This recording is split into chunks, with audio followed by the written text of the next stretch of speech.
join our players here in game number 1.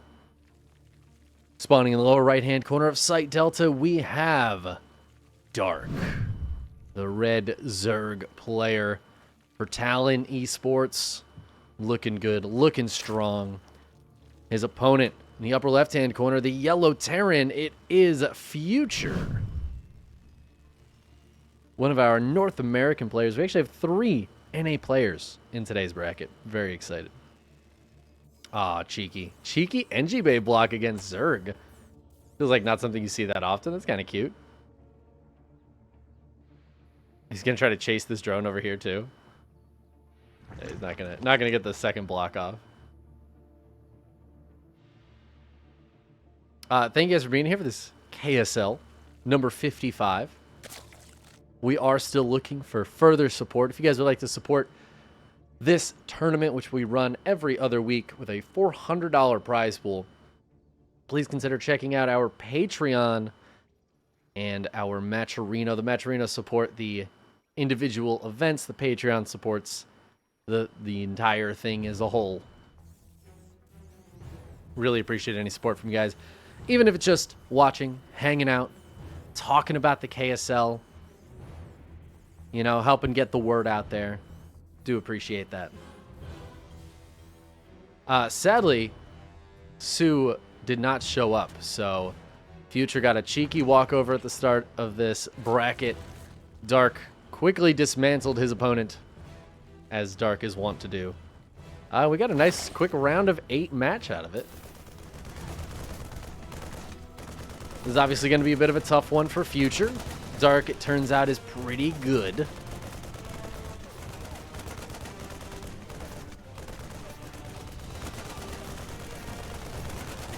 This is kind of a weird opening, though. And I feel like Dark might be a little confused by what's going on here. With the eBay block and the SCV being annoying after that. And then, I'll be honest, this wall. If I'm Dark and I look at this wall, I'm just confused.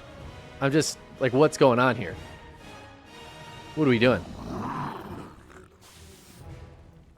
And now there's Marines walking across the map. Future, I think Future decided to look at this game like a new player. You know, he was like, I'm missing something here. I need to take a fresh look at this game. And he really is. This feels like nothing else I've ever seen before. Handful of lings coming out here for Dark. It feels like he wants to go across the map and see if he can poke this wall. The second barracks. I feel like, is this a wall? Is that wall tight? I don't know if that wall feels tight. I guess these lings are about to find out. Or they're going to catch these Marines. Or maybe the Marines will catch them. More lings coming out, though. Honestly, quite a few out. 12 lings. As Metabolic Boost finishes up. But turns out Marines are pretty good. Whoop. Yeah, he doesn't want to go up that ramp. He could probably get a couple Marines, but it wouldn't really be worth losing these lings for. That is not a wall, it turns out. That's just straight up, this is just not a wall. That SCV would have gone right through there. That's wild. Is he going to lift this up and like put a add-on on this? There's no way this is a wall right here. Look at the gap. Look at that gap. I don't know. Oh, this is a 4 racks. Wow. Okay. I was all concerned with this racks. There's 2 more in the main. Getting both combat shields and stim. No +1 or anything. Future is... This is honestly either the biggest brain move I've ever seen or the smallest brain move I've ever seen. And that's kind of the beauty of like NA StarCraft, is that they're one and the same. You know that bell curve meme where you have like the angry tryhards in the middle and then like the small brain and the big brain doing the same thing? That's what NA really is all about. This guy, I feel like Han Mono did this recently. Are we going to see the boys come with this? Ah, no boys? I feel like you bring the boys with this. And this is powerful. This is already pretty powerful, though. Look at this. The Baneling Nest just started for Dark. Dark, somebody who constantly loves to go roaches against Terran, has no Roach Warden, has no Baneling Nest here, and is just just going to get absolutely bewildered by these Marines moving out. Now, granted, there's a lot of Queens. There's a bunch of Lings coming out. There's no healing for this. So these Marines, they are on a one-way trip into this natural. Unfortunately for Dark, that one-way trip involves a lot of damage. I love that Dark's just not engaging because he wants to wait for a second stim. So now, all of a sudden, these Marines down to 45 hit points. Ooh, these drones. Juicy, juicy drones. They're going to mine through. The Marines are going to get caught and killed here, just trading out with Lings and drones. Only 4 drones going down. And Dark does clean that up. Doesn't even need a single Baneling. Does lose a couple of Queens and a lot of Lings. But if we look at those trades, honestly, relatively even, all things considered. But Future, he didn't pull the boys, right? He's not all in. This isn't one base. He's got a 3rd CC on the way. His starport's finishing up. He'll have a Marine tank follow-up. This ends up being like a really cute build that I feel like a lot of Zergs would just die to. I actually think there's a chance. Well, I don't know. I was going to say if he did this to Sue, he might just kill him.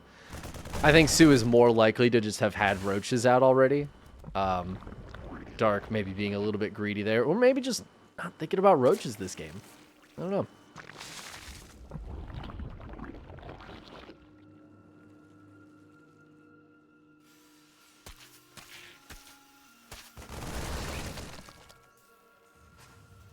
I like this build out of Future, though. This is fun. This is like a fun way to get a little bit of tempo, perhaps, on your side. Oh, Dark going to see this move out, though. And I feel like this is one of the downfalls here for Future of not having those medevacs, right? Is that you don't get to see if there's an Overlord here or kill it or anything. Dark just gets to see absolutely everything. Oh, and he's going to go for a counterattack. There are some Marines out here. I don't know if that's enough Marines, but it looks like Dark's just going to take the safe road and turn around. Go around the top side, just kind of try to avoid these Marines. Future is trying to break these rocks down, but that's going to leave his 3rd very vulnerable. 2nd, eBay and an Armory just in trouble over here. Oh, this is so painful. Future is just caught a little bit out of position. He's got some reinforcements coming in. He's going to lose some SCVs in the meantime, though. But he is going to keep on pushing, knowing all those Lings are over there for a counterattack. He's going to try to get set up with some tanks here. Banelings do not have speed just yet. It's very close to finishing, but Dark couldn't jump on that early before the tanks were sieged. Does look like some Marines went down here, perhaps. Future is, I mean, he's still pressuring, but he's not pressuring super hard. He's not really trying to press forward. Oh my god, these poor SCVs. Ah! All right, they will get saved by the reinforcements. Not a lot more workers going down here. I'm surprised Future's still posturing out here because there's just been more and more Lings and Banes on the way for Dark this whole time. Dark's not on a great drone count. He does have a hive on the way, but he's not on a great drone count. That's very important with Ling Bane. But if he can just clean this up, that is going to make it really tough for Future.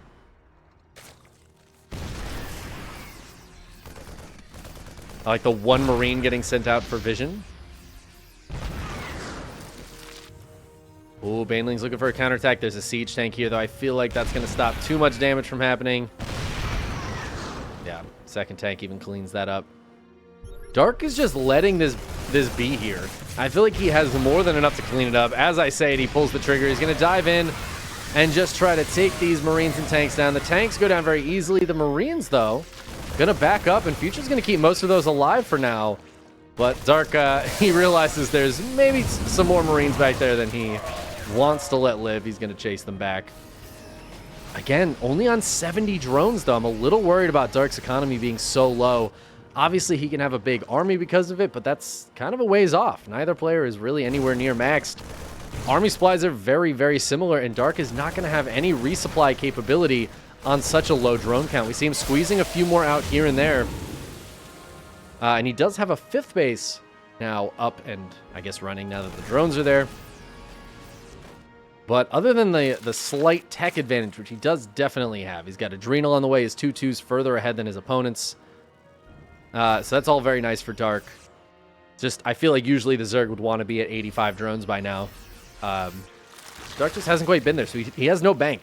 He has no bank, and he's still not maxed. And those are kind of scary things when you're up against a Terran at the same supply as you.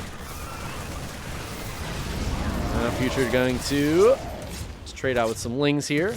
Oh, might be able to boost into the main base. We don't have a lot of support units for these Lings and Banes. Oh, no. Medevacs get a little bit too close to those queens. One full medevac does go down. But yeah, there's not a lot of other tech here. We just saw some Vipers pop out, and Chitinous is on the way for Ultras. But Dark is just going Ling, Queen, Bane, and hoping that's enough to stop the Marine tank. Oh, this is a massive counterattack getting set up on the other side of the map. I feel like Future does see it with the vision he has from the sensor tower, but he does not have nearly enough reinforcements to stop this from just running over this third base. So he is instead going to dive forward at the same time. He's got a few siege tanks out here and a lot of Marines, which means he's going to have to split beautifully against these Banelings. Baneling's not finding any connections so far, but the third base is routed. The natural is broken open. Oh, Future's base is getting absolutely wrecked. He's still doing well on this side of the map, but it almost feels like it just doesn't matter. He's not going to have any reinforcements anyway to keep this push going, and GG gets called. Future doesn't even get to engage on the other side of the map. He's just too far away from doing that same kind of damage. The run by ends up absolutely killing him. And I love the way Dark handled that. Such good movement by him. Sometimes it can seem like crazy that these Zergs are sending huge counterattacks like that across the map at the same time as like they're being attacked and pressured. But in that situation, Future was pushing on his 5th base, and Dark was getting into the 3rd, cracking into the natural, and had just done way too much damage by the time that Future would have gotten anything done, right? And even if Future had like pushed right in and killed that base, that's a 5th base. It just doesn't matter as much. Dark can just let that go.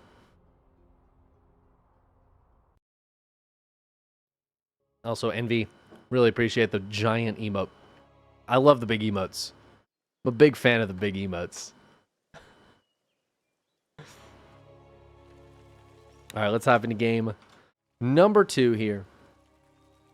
We're on Dynasty, and spawning in the upper right-hand corner, we have Talon's Dark, seeming to make quick work of game number 1, despite it being a really interesting game and an interesting build by his opponent that I think caught him completely off guard. He just swishes his hands a little bit and holds what seemed kind of impossible to hold. In the lower left-hand corner, it is Future. Does Future still play for Matcherino? Future, SC2. Currently playing for Matcherino Esports. Yes, he does. Thank you, Liquipedia. Oh, we again have the low ground wall here. I do wonder if this is going to be like a Beyond build? 2-Rax Reaper or something? But I feel like it's not. I feel like Future's... He's big braining over here, dude. Future is... I feel like he's on something, you know? He's on the good stuff. And it's improving his brain. What's that? What was that movie that was also a TV show? Limitless? Didn't actually watch it. But I feel like that's the vibe Future's got going on here. What build is he doing? What is he doing? The world may never know.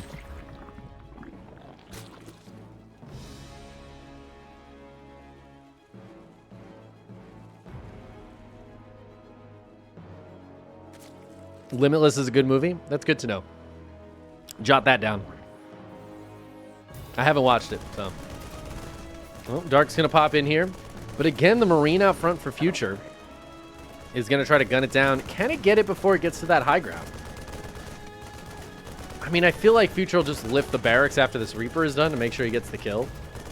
But it looks like the answer is yes. It will just barely get there. He's going to try to run it back. Gonna take that, rewind it back. Overlord got the beat that make your booty go. Yeah, but it's not gonna happen. Sure, got that beat that make your booty go. The sound of the Overlord dying. Not a sound I really want my booty to make, personally. But I mean, it does happen sometimes. Honestly, kind of a booty noise, if I'm being honest.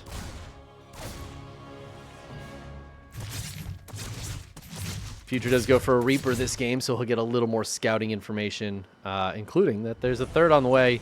That Dark is not going to bother taking that gold just yet. I wonder if he's going to go for a 4th gold base back here. Was that a... Did he kill a creep tumor? No. So the skirmish out here, and sometimes that can be a creep tumor kill, but... I like that Dark, he's not trying to place the creep tumor somewhere cheeky. Just with these units right here, he's just not bothering to place the creep tumor, instead going for the inject, waiting for them to get out of range, and then placing it. Future, what is going on here? This is so strange. He lifted the barracks back up into the main base to build the tech lab so that the starport could swap with it. And in the meantime, the factory is on the reactor down here, and now the barracks is going to go back down to the low ground. And the CC is in the back, so he's not even taking this base. But again, because just like last game, Dark lost the Overlord, he doesn't actually have any of this information. You know, a lot of times that Overlord just chills here and gets to see this stuff. And Future is taking that information away from Dark. Now, Dark is very good at follow-up scouting. He's also very good at... Like, his intuition is really good in StarCraft, so even without scouting, sometimes he just makes good calls. And that's a scary kind of player to play against. But I like that Future's really trying to limit his information. I was just thinking, like, got Cloak Banshees on the way and there's no Spore Crawlers, but as I'm thinking that, Dark is like, I don't know what you're doing, but it's Hellion, so I'm gonna put spores down, right? He's just thinking about the possibilities. He knows what it could be. And even without any sort of scouting information, he's just gonna assume that's what it is. He is gonna see this Banshee here, so he gets that confirmation. Oh my god, there's an armory. Ooh, there's an armory. Now, Future has shown quite a few Hellions out here on the front lines. Dark might be kind of thinking that, but he doesn't have any Banes. He doesn't have any Roaches.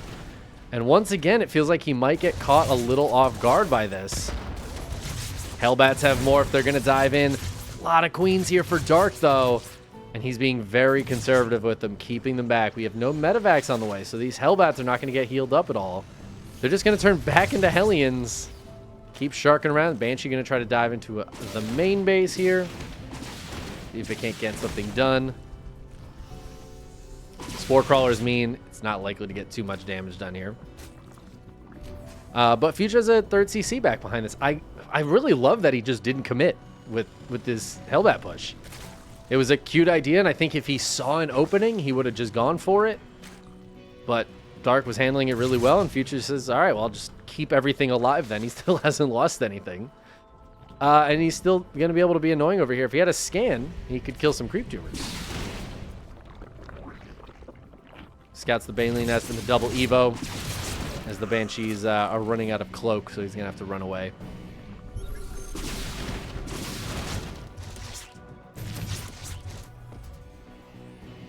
But this is shaping up now to be a nice macro game. I don't think we've seen a lair just yet for Dark, so we're 6... Oh, wait, no, never mind. I was going to say, we're 6 minutes into this game. He's got no lair. No, he's got a lair. I'm just crazy. In fact, he's going to put a Hydra Den down and start up 1-1. Getting all of his things together. I will say, Future, while he didn't lose anything, except, I guess, that Reaper now, he didn't really kill much either, right? So not much went down for Dark. So Dark is at the drone count that I would be, more expecting to see from him. Last game, we saw him at a pretty low drone count the whole time. But he's already up to 78. He's already quite a bit ahead on workers. A bit more what you expect to see for the Ling Bane player. And this time he is going to go for Hydras, not just trying to skip straight to a Hive. Wants to make sure he's got that extra bit of DPS, non-melee DPS. As Future is going to move out Marines, Hellions, and or Hellbats, depending on what Future wants to do with these. And a couple Siege Tanks. Banshee's still very much alive as well and full of energy, so he's going to be spotted here, but that might give an opportunity for Future to move on creep a little bit while those Queens are away. Chasing the Banshees. Not a lot of Banelings have been morphed. Bane speed is done. I don't see very many Banes here. So Dark needs to get those into the party because these Marines are a bit scary. Future going to clear some creep and then immediately go for the evacuate situation. Where he just kind of pulls back. Oh, he's going to head over towards this new base. Dark might just kind of let him have that. We'll see. As I say that, he just brings everything over. And I think he's going to go for the surround. He's got a lot of Lingbane Hydra looking to hit on the backside as well as on the front. Fucking he times this well. This Doctor Upcon Creator. Fuck that guy. You fucking fight him. I'll fucking fight him. Fuck Chickenman. Fucking fight his head off, man. Oh, that alert absolutely kills me every time. I'm sorry. I didn't get to play-by-play that very much. Dark cleans that push up really, really nicely. Future is over here at the gold base, but Dark's going to get the Lings there in time to force this away before he loses that base. Pig, thank you so much for the raid.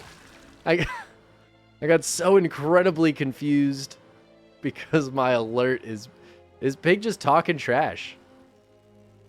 That's just how things should be. I hope you had a lovely stream, Pig. Welcome, everybody. Welcome, Bacon Raiders. We're in a little Future versus Dark action right now. Future is struggling a little bit. He's got a bit of a drop going, but he's caught between a Hydra and a Hydra. That's just bad news bears for those medevacs who somehow do get away. He still has the drop to the top side. Kind of doing something. The problem here for Future is he's got no fourth base down just yet. And it's going to be maybe a little tough to hold that if Dark tries to go for an attack. And right now, Dark is breaking down rocks. He's breaking down the barriers, if you will. The very literal, non-metaphorical barriers on this map. Future's going for a push. This feels like it's going to be tough. He's going to need some good splits against the Lingbane, and there's a massive counterattack happening at the same time. Is exactly what I was afraid of. And Dark, oh, he's going to try to dive up to this gold base as well. He's almost mined through here. Dark hitting just too early to get those Lings and Banes into the base. But he is going to be able to stop all mining with the Hydras. The fourth base forced to lift. 13 SCVs going down. And yeah, Future is pushing on this base. This base isn't all that important for Dark, I feel like. The fact that he's got this push at the same time is really nice, but it's just 6 Marines now, not even a medevac. The base stays alive with some transfusions, which means Dark is maybe a little more comfortable losing this base, and it looks like he is just going to clean this up. Future, he's going to have to pull back and evacuate as all the tanks going down. At least the tanks were tanking some Banelings there, but that is not a lot of Marines left over from that push. He gets the base, but his fourth base is still not established behind this. He's only on 56 SCVs. He's going to drop the absolute mule hammer as he tries to take this base, but with no siege tanks here, this Lingbane Hydra, I think, is just going to be able to crash on top of this. Ling's going for the surround. The Hydras trying to add in that DPS as the Banelings roll forward. Banelings get targeted down, though, and the Marines drop out of the medevacs. Hold the phone here. Future is holding this fourth for now. It's a lot more Banelings behind this, though. Some siege tanks, honestly. Yeah, here we go. Here we go. Some siege tanks up on the high ground. Okay, this is still not a planetary yet. These Marines, they don't have medevacs. Oh, the Banelings. Oh, the Banelings, they're trying to come in. Marines trying to hold the front wall. There's a siege tank up on the high ground, but it's just the one. Oh, hold on a second one. Future is falling all the way back into the main, but that's going to leave his natural completely exposed. The fourth base forced to lift once again, and GG gets called as Dark closes out game number 2. Taking the 2-0 victory. GG's. Damn.